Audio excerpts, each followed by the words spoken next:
मेरा नाम कुमारी आसिया, प्राथमिक विद्यालय मनोहरपुर, ब्लॉक सरसावा, सहारनपुर से हूँ मैं। बच्चों, आज की कहानी का हमारा शीर्षक है फूटा घड़ा।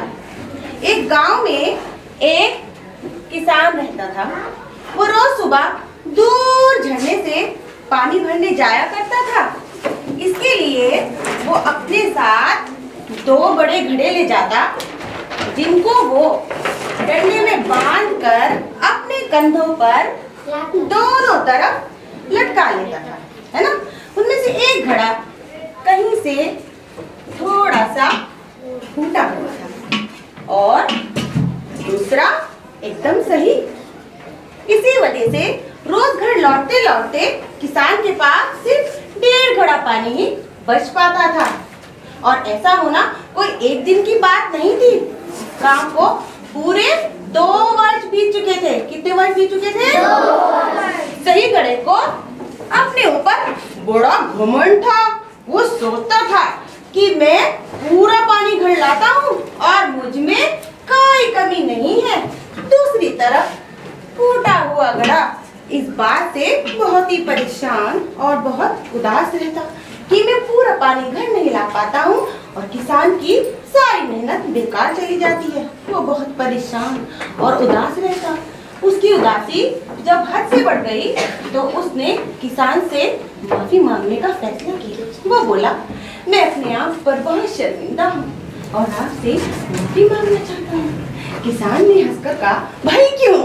भला तुम किस बात पर शर्मिंदा हो और किस बात की माफी मांगना चाहते हो? घड़ा बोला, शायद आप नहीं जानते कि मैं एक तरफ से फूटा हुआ हूँ, जिसकी वजह से मुझे पिछले 2 वर्षों में जितना पानी घर लाना चाहिए था उसका सिर्फ आधा ही ला पाया हूँ। मेरे अंदर ये बहुत बड़ी कमी है, जिसकी वजह से आपकी सारी मेहनत बेकार चली जाती है। मुझे ये देखकर बहुत दुख होता है। किसान को घड़े की मानदेय देकर बहुत प्रसन्नता हुई। वह बोला, अब इसमें इतना भी परेशान होने वाली बात नहीं है। चलो मैं तुम्हारी उदासी दूर करता हूँ। कल जब तुम रास्ते से लौटो तो अपने टपकते हुए पानी पर अफसोस करने के बजाय उस रास्ते में खिले हुए फूलों को देखना। कितने खुशबूदार, कितने खूबसूरत और कितने प्यारे, और साथ में खिले हुए छोटे छोटे फूलों को भी देखना, समझे।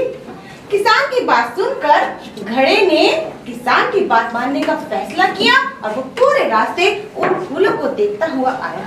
इससे उसकी उदासी थोड़ी तो कम हुई, लेकिन आज फिर उसका आधा पानी गिर चुका था और वो उदास हो गया और किसान से माफी मांगने लगा। किसान बोला, शायद तुमने ध्यान नहीं दिया कि रास्ते में जितने भी फूल थे सब तुम्हारी ही ओर थे।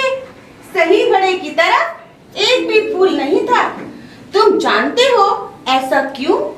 ऐसा इसलिए क्योंकि मैं हमेशा से तुम्हारे अंदर की इस कमी को जानता था और मैंने उसका लाभ उठाया। मैंने तुम्हारी तरफ वाले रास्ते पर सुंदर सुंदर फूलों के बीज बो दिए थे, जिससे तुम अपने टपकते हुए पानी से उस रास्ते को सींचते रहे और तुमने उस रास्ते को इतना खूबसूरत बना दिया। तुम ही बताओ, अगर तुम जैसे हो, अगर ऐसे ना होते तो मैं ये सब कर पाता या सोच पाता? ये सुनकर फूटा घड़ा भी खुशी से नाचने लगा। बच्चों, हम सब में कोई ना कोई कमी जरूर होती है और यही वो कमी होती है जो हमें दूसरों से अलग बनाती है और सही मायने में एक इंसान बनाती है।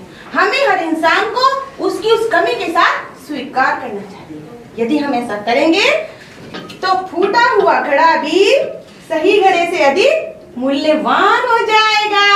तो बच्चों, कैसी लगी कहानी? मैं थोड़ा सा आपको 1-2 लाइन सुनाना चाहूंगी आपके आगे के लिए।